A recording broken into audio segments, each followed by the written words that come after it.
I'll tell you that back in 2015, ACCA published a short but very interesting article on the Students in magazine, which was entitled Three Things You Should Know About Mind Mapping, or Learn to Organize Your Thoughts Visually. And the whole article was about it were three tips, which was explaining what is mind mapping and what is the use of it. Now, we find this subject interesting, actually more fascinating, and because we're using it in our practice and in our daily life, we would like to share our practical experience and how you can benefit from that, how you can use mind mapping in your ACCA studies and in your daily life as well. Now, the best way to illustrate mind mapping is by showing you one, and this is exactly what you see unfolds in front of you. The actual process is perceived much better when you see it in action than if you see it as a still image or in some sort of a presentation, which is like PowerPoint or slideshows. Now, when you begin your mind map, and as you see, I have started in the middle with a rather vivid central image, despite my shortfall in drawing skills. It's very important that you put a central image of what the main focus and the main topic it is. And in our case, as you see, I have drawn a person that holds a mind map, and he is reading it, which is very appropriate for the course that we are going to do. But you can draw anything, you can sketch anything that will help you start with the flow. Now I'll tell you what is going to be the main structure of this presentation. We will begin with a short exploration of what is a mind map and how our thoughts form and how we learn. Then we will move on the more fundamental principles of mind mapping and how those can be helpful to you in the learning process. Veronica later on will start with the mind mapping applications in the various stages of your ACCA education. And we will finish off with answering any questions you may have. So do please hold those until the end and let us know. So let's begin with what is mind mapping. For those of you who have seen a mind map or they have done one before, and for those that have not, I mean, certainly it is a very visual tool for organizing, presenting, and generating ideas.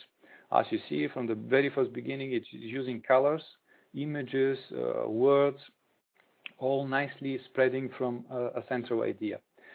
In essence, mind mapping, it's a mirror of our thought process. As you see, it starts from a central idea and then it spreads as our thinking processes. Furthermore, the mind map is also a creative tool. Now, what I mean is that because our brain is highly associative and it links to almost anything, our mind mapping facilitates creativity. Also, mind mapping is a dynamic process because it mimics the way that we think. And as our minds will always find an association, in reality, it is limitless. The logic of association and not the logic of time is a prominent feature of mind mapping. You will see, and in my experience, that when you have a mental block and you are just out of, should I say, ideas, you should take this as a challenge of your brain. You should probably utter an empty branch, an empty line, and wait until your brain fills it in.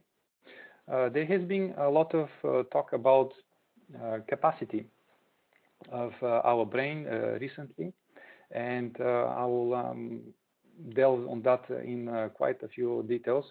According to Johns Hopkins University, each one of us has about 100 billion neurons or brain cells, and each brain cell may be connected to more than 10,000 other neurons, and they all pass signals to each other via as many as 100 trillion synaptic connections. Well, that's nearly incomprehensible for most of us, even accountants.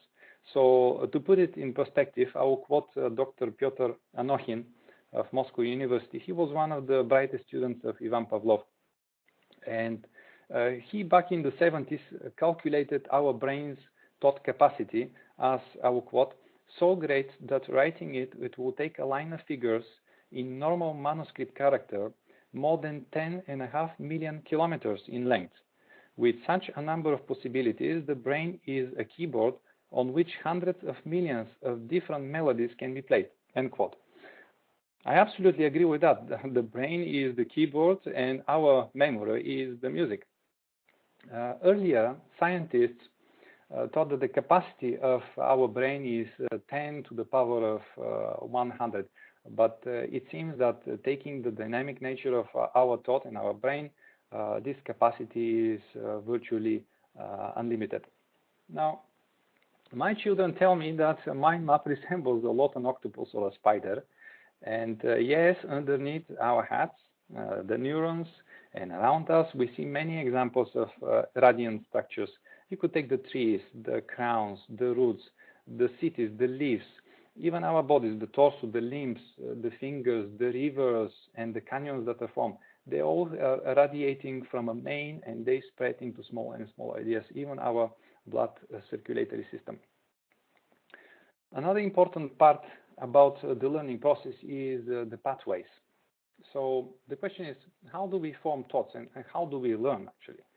Our brain creates thought pathway. So every time we repeat a thought pattern, the resistance of that pattern decreases.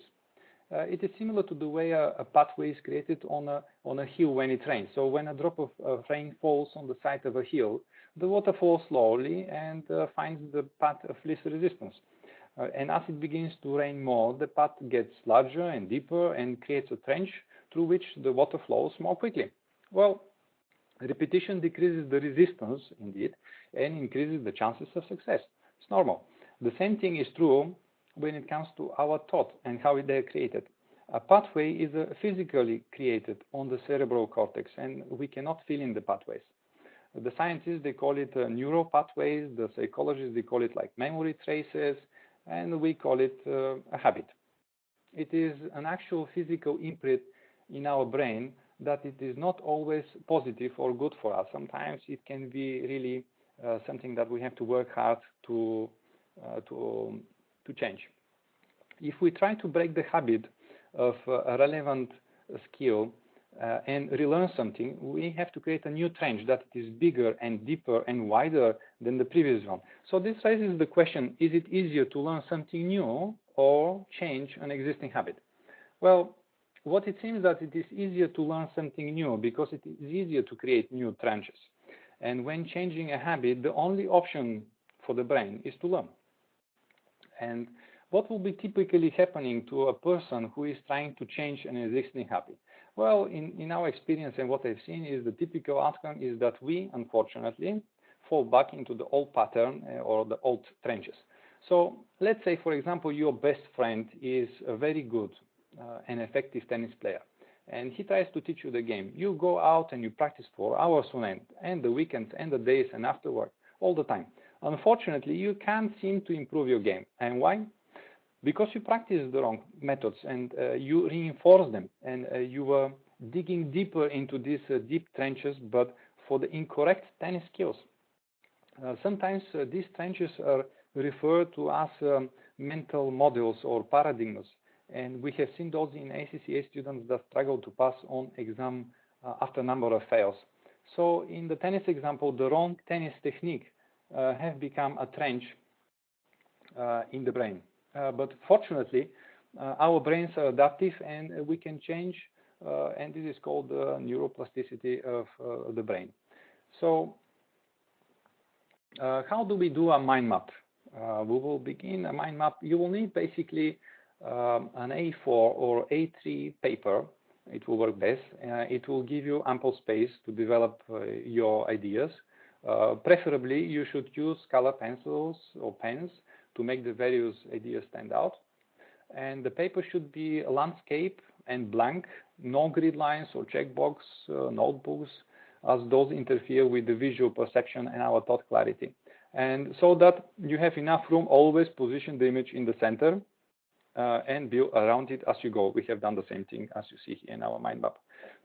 The second building block of the mind map is the lines. Now, our lines are connected and our thoughts are connected and our ideas are connected very much as neurons form the synaptic connections.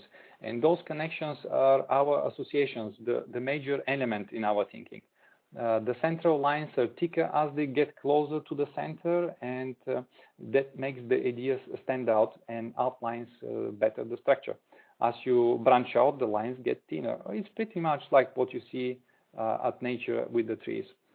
You may have noticed that lines are organic. They are curvy and same length as the words which sit on, and you can be very creative with the outlines. You can use different colors, you can use different shapes and styles.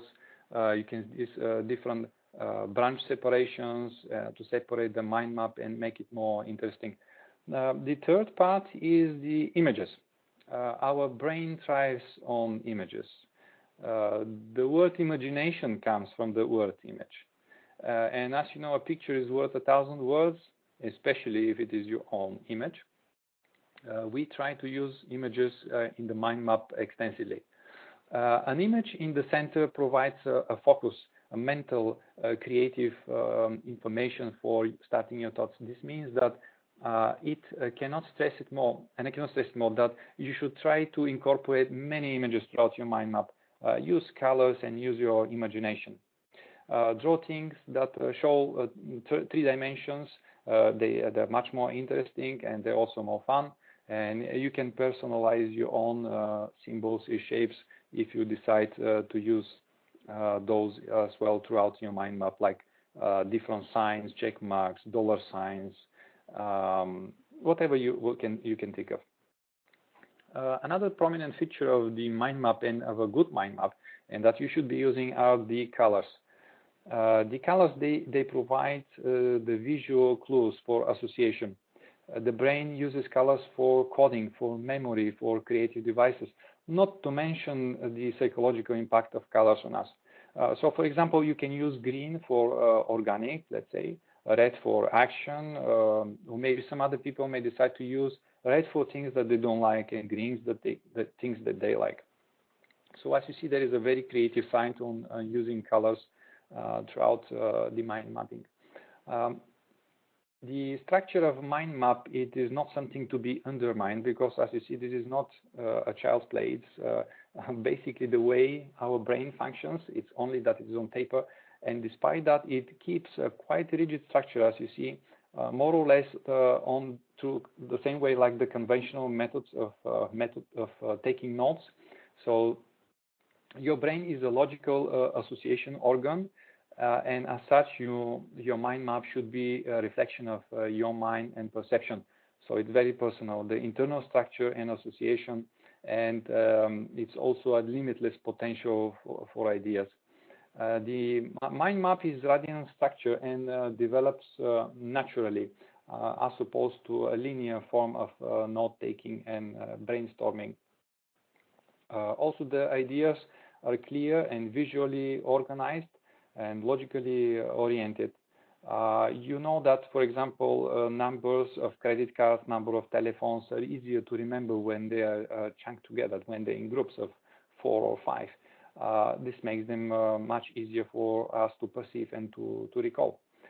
In the same way, your mind uses the basic order of ideas. It is what we know in the word processing as headlines. And finally, one of the most important parts in mind mapping, which I have seen people have problems, is in using words.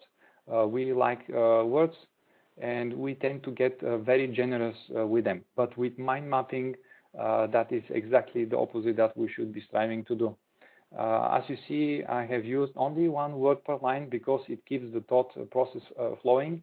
It promotes creativity, it promotes fluid thinking, and also it uses 1 word. Use of 1 word. It is enhancing our memory and analytical skills, the focus, the concentration, and the recall. Let me give you an example of what I mean. If you take the word passing ACCA exam and you put the whole word on a branch, you are limiting yourself onto a particular idea, which is passing your ACCA exam, without taking consideration of many other possible ways of exploring this idea. So, for example, it could be not only passing ACCA exam, it could be passing your university exam, it could be passing driving exams, it could be passing of your exams of your children. It could be not only exams, it could be many other things. As you see, is putting more than one word, it limits you quite a lot. And you should have no doubt that only 10% of the words of a particular text are the keywords, and the whole text hangs on them. So it is very important that you don't put everything on the paper. Your mind is capable of much more than that. You use keywords only like a zip file for it to hold and see the big picture. And that's important, because if you go into the details, you tend to forget and not see the whole point of it. So let me recap. So we know that mind mapping is a visual tool. We are using it for the thought process, for creativity, and for logical organization of our thoughts. You recall as well the pathways and the way that using old techniques is usually not workable, because as your tennis friend player was trying to teach you, you miserably failed because you were trying to use the same techniques on the same way, creating deeper and deeper trenches instead of taking something new and finding a solution. Now, before I pass the word to Veronica, I will summarize what she will be talking about. Now, mind mapping, it can be applied in a number of ways, but we will take it in the context of ACCA education. And Veronica will show you, which is a very important thing, not to have only the theoretical part of how to make a mind map, but to see how actually this applies into an ACCA example. So she will take 3 stages of your ACCA studies, which is studying for a particular subject. She will take a simple, and then she will take a more complex question. She will take also a syllabus mind map, where she will describe how revision and planning is done for a particular paper. And finally, she will take also an exam question, actual exam question, and she will basically draft the answer using mind mapping. It will help you as well do the planning. It will as well help you do the points allocation and, of course, passing the exam. So I'm going to pass now the word to Veronica, and she will lead you to those 3 points.